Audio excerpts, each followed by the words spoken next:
Hi hello welcome back to my channel. இன்றைக்கி வந்து 10 ரூபாய் சேமிப்பு திட்டத்தில் ரொம்ப சூப்பரான ஒரு சேமிப்பு திட்டம் தான் பார்க்க போகிறோம். 10 ரூபாய் சேமிப்பு திட்டம் எப்படி சேவ் பண்ணலாம்னு சொல்லிட்டு பார்க்கலாமா? இது வந்து நீங்கள் மந்த்லியோ இல்லை வந்து வீக்லியோ எப்படி வேணாலும் சேவ் பண்ணலாம். நான் இப்போ உங்களுக்கு வீக்லி எப்படி சேவ் பண்ணலாங்கிறத காட்டுறேன் daily. Okay, so first day வந்து 10 ரூபாய் போடுங்க. 10 ரூபாய் சேமிப்பு திட்டத்தில் ஃபர்ஸ்ட் வந்து 10 ரூபாய் போடுங்க. அடுத்தது 25 ரூபா, அடுத்தது 30 ரூபா போடுங்க. அப்புறம் 45 ரூபா, 50 ரூபா, 65 ரூபா, 70 ரூபான்னு போடுங்க. சரியா? ஃபர்ஸ்ட்டு 1 வீக் இப்படி போட்டுட்டு நெக்ஸ்ட் வீக் வந்து 85 ரூபா, 90 ரூபா, 105 ரூபா, 110 ரூபா, 125 ரூபா, 130 ரூபா, 145 ரூபான்னு போடுங்க. 15, 16, 17 அடுத்தது வந்து பார்த்தீங்கன்னா கொஞ்சம் இது எப்படி நான் வந்து இப்போ கால்குலேட் பண்ணி போட்டிருக்கேன்னா 10 ரூபா போட்டுட்டு 25 ரூபா, அதாவது 10 ரூபாய்க்கு அப்புறம் 25 ரூபா போட்டிருக்கேன். அதுக்கப்புறம் 30 ரூபா போட்டிருக்கேன். இங்கே 25, 45, 65 அப்படின்னு சொல்லிட்டு 85, 105ன்னு சொல்லிட்டு 125, 145ன்னு சொல்லி இடையில 5 அந்த 25, 20 20 இது பண்ணியிருக்கேன். இது வந்து 15 15 ஆட் பண்ணியிருக்கேன். இப்போ வந்து 10 ரூபானா 25 ரூபாயா, அதுக்கப்புறம் வந்து 30 ரூபா, இது கூட ஒரு 15, 45, இது கூட இது வந்து அப்படியே திரும்ப ஒரு 5 மட்டும் சேர்த்துக்கிறேன் 50, திரும்ப இது கூட 15 சேர்த்து 65, இது கூட 5 சேர்த்து 70, இது கூட வந்து 15 சேர்த்து 85, அந்த மாதிரி நான் வந்து கால்குலேட் பண்ணி போட்டிருக்கேன். இந்த பிளான் வந்து இந்த மாதிரி சேவ் பண்ணணும். 15வது நாள் வந்து 150, 165, 170, 185, 190, 205, 210, அடுத்து 225, திரும்ப ஒரு 5 சேர்த்துக்கணும், அடுத்து ஒரு 15 சேர்த்துக்கணும், 5 15 5 15ன்னு சொல்லி இந்த மாதிரி சேர்க்கணும். சரியா?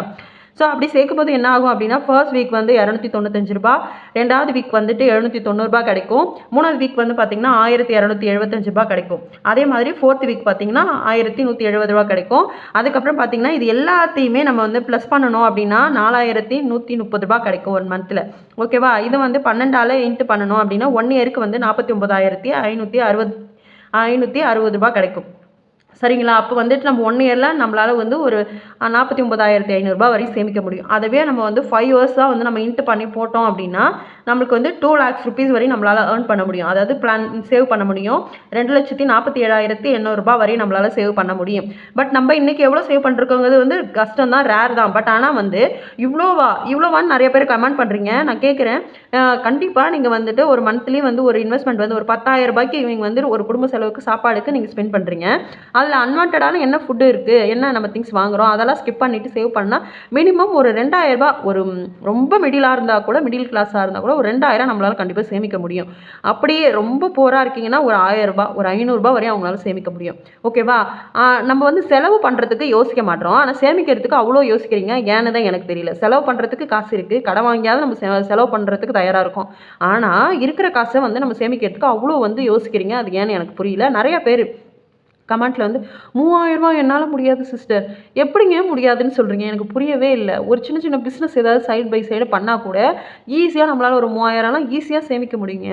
தயவு செய்து வந்து சேமிக்கிறதுல நிறைய பேர் வந்து ஆர்வம் காட்டுங்க, நிறையா வந்து சேமித்து அதை வச்சு ஏதாவது உங்கள் பிஸ்னஸை வந்து டெவலப் பண்ணுறதுக்கு, நிறையா இன்வெஸ்ட்மெண்ட் ஏதாவது பண்ணுறதுக்கு நான் உங்களுக்கு வந்து இது ஃப்யூச்சரில் பெருசாக உதவும். உங்களுக்கு எதுவுமே இல்லாத காலகட்டத்தில் இந்த கண்டிப்பாக நீங்கள் சேர்த்து வச்சு இந்த சிறிது தொகை வந்து கண்டிப்பாக உங்களுக்கு கை கொடுக்கும். கண்டிப்பாக இதெல்லாம் சரி, ஓகே, என்னால் வரலாம் இவ்வளோ போட முடியாது. சரி, அப்புறம் எப்படி தான் போட முடியும்? மந்த்லி ஒரு பேமெண்ட் வாங்குவீங்களா, ஒரு சேலரி வாங்குவாங்கல்ல, உங்கள் ஹஸ்பண்ட் வாங்குவாங்கல்ல, இல்லை நீங்கள் ஒர்க் பண்ணாலும் நீங்கள் வாங்குறீங்களா, அதில் ஒரு பேமெண்ட். இப்போ 4130 ரூபாங்கிறது நம்மளால் ஈஸியாக பண்ண முடியும். ஒரு 10,000 சம்பாதிக்கிறோம், நீங்களும் சம்பாதிக்கணும், ஹஸ்பண்டும் சம்பாதிக்கிறீங்கன்னா கண்டிப்பாக ஒரு 4000 ரூபாய் எடுத்து வைக்கிறது கண்டிப்பாக முடியுங்க. நீங்கள் வந்து இதில் ஆர்வம் காட்டுறது இல்லைங்கிறது தான் உண்மை. ஆர்வத்தோடு நம்ம எந்த விஷயம் செஞ்சாலும் நம்மளால் கண்டிப்பாக அது முடியும். அதுதான் நான் சொல்ல வரேன். ஸோ முடிஞ்ச அளவுக்கு வந்து இதெல்லாம் எனக்கு கஷ்டமாக இருக்குன்னா கூட மாதத்தில் ஒரு 4000 ரூபாய் எடுத்து வைக்க பழகுங்க. கண்டிப்பாக 5 வருஷத்தில் அது ஒரு 2,47,000 ஒரு அதான் 2,50,000 வரையும் இருக்கும். ஏன் அப்படி சொல்கிறேன்னா, மாதம் நீங்கள் இதை கொண்டு போய் ஆர்டியில் கட்டிடுங்க. போஸ்ட் ஆஃபீஸ் ஆர்டியில் கட்டிட்டிங்கன்னா 5 இயர்ஸில் நம்ம வந்து 2,47,000ங்கிறது கொஞ்சம் இன்க்ரீஸ் ஆகி ஒரு 3 லட்ச ரூபா வரையும் நம்ம கையில் கிடைக்கிறதுக்கு நிறைய வாய்ப்பு இருக்குது போஸ்ட் ஆஃபீஸ் ஸ்கீமில். ஸோ அதனால் சேமித்து பழகுங்க. அதை வந்து எப்படி வந்து எதில் போட்டு சேமிக்கணுங்கிறதையும் நீங்கள் கொஞ்சம் யோசித்து அதுக்கு தகுந்த மாதிரி நீங்கள் சேமிக்கவும் பழகுங்க. Okay, thank you so much for வாட்சிங். தேங்க்யூ.